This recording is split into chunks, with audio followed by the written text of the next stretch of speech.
At the outlet of pretreatment processes, water always contains suspended particles. Now, the first stages in clarification enable a portion of these particles to be removed. Now, what is clarification and how is it implemented within a treatment plant? Well, to answer these questions, we will first discuss what the coagulation, flocculation phase and settling phase consist of.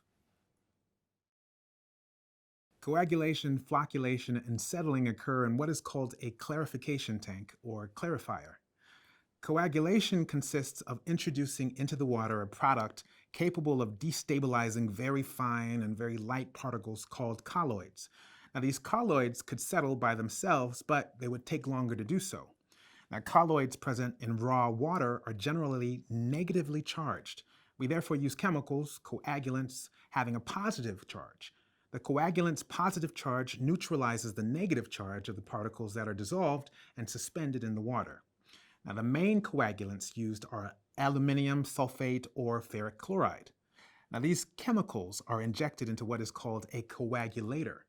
However, the use of reagents requires a certain pH. Reagents that adjust pH are injected before the coagulator. Now, they must be correctly dissolved and mixed before any coagulant is added.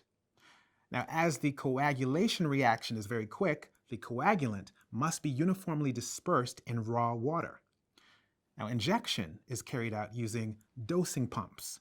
Optimum dispersion is carried out using rapid mixing devices with blades. The second stage in clarification is called flocculation. This is frequently linked to coagulation. Now, indeed, after the coagulant has been added, colloids no longer push apart from one another, but can be clumped together.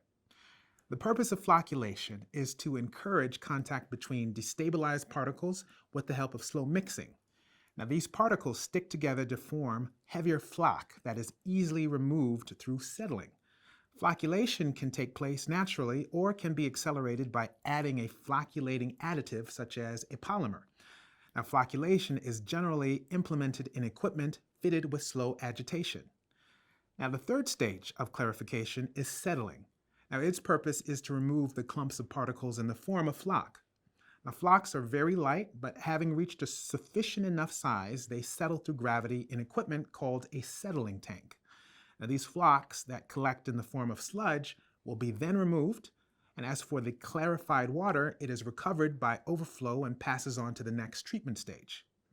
Okay, now we shall now discuss the two types of settling tanks that are commonly found in water treatment plants.